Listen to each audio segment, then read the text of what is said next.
Hi friends, ఈరోజు మనము శ్రీరామనవమి పండుగను గురించి తెలుసుకుందాము. శ్రీరాముడు వసంత ఋతువులో చైత్రశుద్ధ నవమి గురువారం నాడు పునర్వసు నక్షత్రపు కర్కాటక లగ్నంలో సరిగ్గా అభిజిత్ ముహూర్తంలో అంటే మధ్యాహ్నం 12 గంటల వేళలో త్రేతాయుగంలో జన్మించాడు. ఆ మహనీయుని జన్మదినమును ప్రజలు పండుగగా జరుపుకుంటారు. 14 సంవత్సరముల అరణ్యవాసము, రావణ సంహారము తర్వాత శ్రీరాముడు సీతా సమేతంగా అయోధ్యలో పట్టాభిషిక్తుడైనాడు. ఆ శుభ సంఘటన కూడా చైత్రశుద్ధ నవమి నాడే జరిగిందని ప్రజల విశ్వాసం. శ్రీ సీతారాముల కళ్యాణం కూడా ఆ రోజునే జరిగింది. ఈ చైత్రశుద్ధ నవమి నాడు తెలంగాణలో గల భద్రాచలమునందు సీతారామ కళ్యాణోత్సవాన్ని వైభవోపేతంగా చేసుకుంటారు. రామాయణములో అయోధ్యకు రాజైన దశరథుడికి 3 భార్యలు, కౌసల్య, సుమిత్ర, కైకేయి. ఆయనకున్న బాధ అంతా సంతానము గురించే. సంతానము లేకపోతే రాజ్యానికి వారసులు ఉండరని అప్పుడు వశిష్ఠుడు మహాముని రాజుకు పుత్రకామేష్టి యాగం చేయమని సలహా ఇచ్చాడు. ఋష్యశృంగ మహామునికి యజ్ఞానికి నిర్వహించే బాధ్యతలను అప్పజెప్పమన్నాడు. వెంటనే దశరథుడు ఆయన ఆశ్రమానికి వెళ్ళి ఆయనను తన వెంట అయోధ్యకు తీసుకుని వచ్చాడు.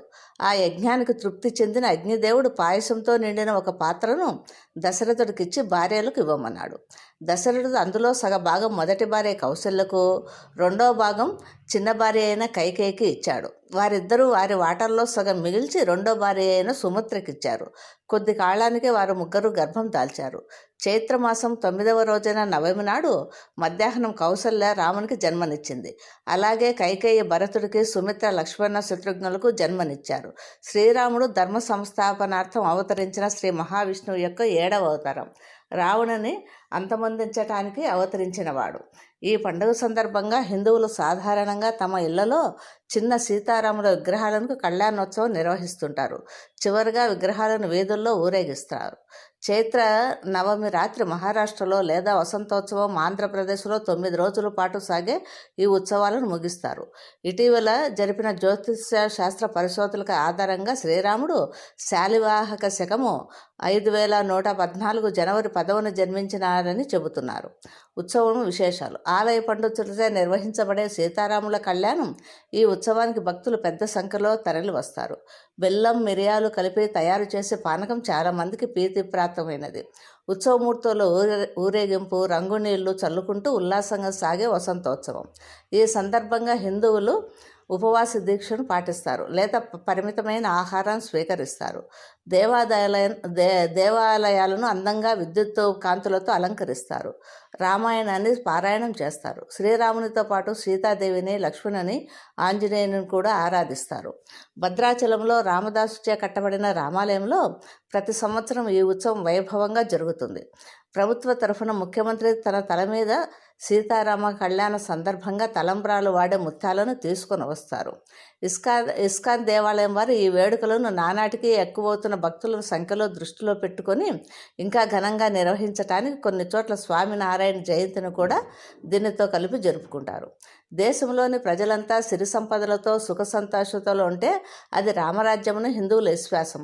మహాత్మా గాంధీ కూడా స్వాతంత్ర అనంతరము భారతదేశం రామరాజ్యంగా విలసిల్లాలని భావించాడు.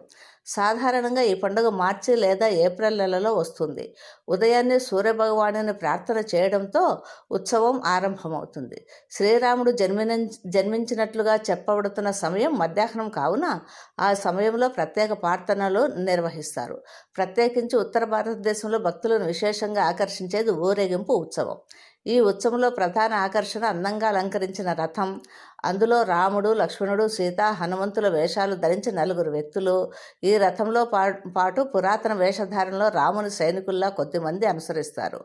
ఈ ఊరేగింపులో పాల్గొనేవారు చేసే రామరాజ్యాన్ని గురించి పొగడ్తలు, నినాదాలతో యాత్ర సాగిపోతుంది. శ్రీరామనవమి వేసవికాలం ప్రారంభంలో వస్తుంది. వేసవిలో సూర్యుడు ఉత్తరార్ధ గోళానికి చేరువగా వస్తాడు. సూర్యుడు రాముడు జన్మించిన సూర్యవంశానికి ఆరాధ్యుడిగా చెబుతారు. ఈ వంశానికి చెందిన ప్రముఖ రాజులు దిలీపుడు, రఘు మొదలైన వారు. వీరిలో రఘు ఖచ్చితంగా మాట మీద నిలబడేవాడిగా ప్రసిద్ధిగాంచాడు.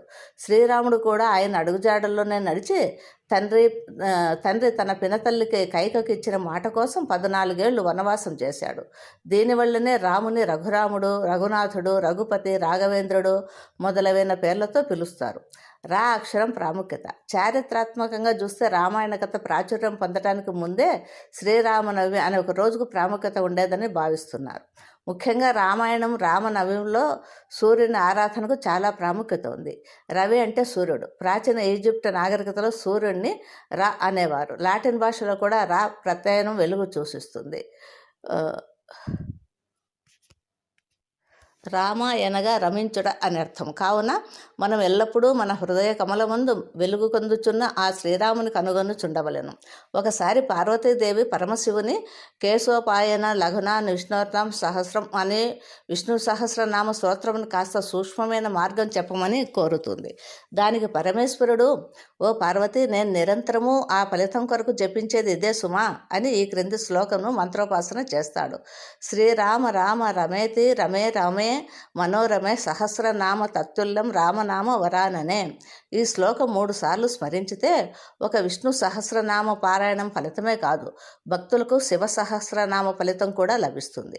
దుష్ట శిష్టనార్థనము చైత్రశుద్ధ నవమి నాడు 5 గ్రహాలు ఉచ్చస్థితిలో ఉన్న కాలమందు పునర్వసు నక్షత్రంలో కూడిన కర్కాటక లగ్నంలో పగటి సమయాన సాక్షాత్తు ఆ శ్రీహరియే కౌసల్యపుత్రుడై ఈ భూమిపైన జన్మించిన పర్వదినాన్ని మనం శ్రీరామనవమిగా విశేషంగా జరుపుకుంటున్నాము. ఏ భక్తులు కాశీలో జీవిస్తూ పుణ్యక్షేత్రమందు మరణిస్తారో వారి మరణ సమయాన ఆ భక్తవ శంకరుడే ఈ తారక మంత్రం వారి కుడి చెవులో చెప్పి వారికి సద్గతి కలిగిస్తాడని భక్తుల ప్రగాఢ విశ్వాసం. ఇక భక్త రామదాస్ అయితే సరే శ్రీరామనామ గాన మాధురాన్ని భక్తితో సేవించి శ్రీరామ నీ నామమేమి రుచిరా, ఎంతో రుచిరా, మరి ఎంతో రుచిరా అని కీర్తించాడు.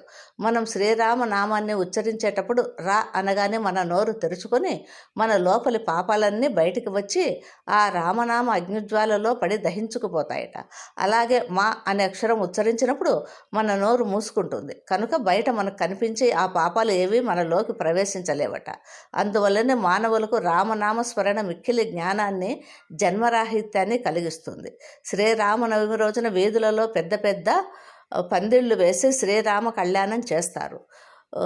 ఇళ్లలో కూడా యథాశక్తి రాముని పూజించి వడపప్పు పానకం నైవేద్యంగా చేసి అందరికీ పంచుతారు.